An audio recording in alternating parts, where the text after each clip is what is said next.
রাতের অন্ধকারে এই রাজবাড়ির ভেতর থেকে এখনো নাকি শোনা যায় অদ্ভুত আওয়াজ। বিশ্বাস করবেন? হাই, আমি রাশিদ।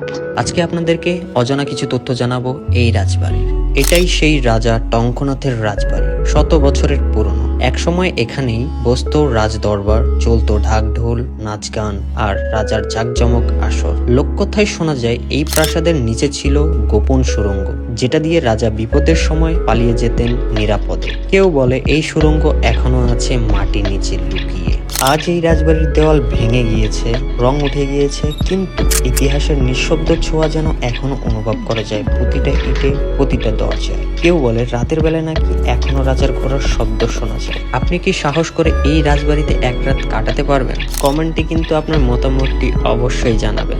আর ভিডিওটি ভালো লাগলে একটি লাইক এবং চ্যানেলটি সাবস্ক্রাইব করে দিবেন।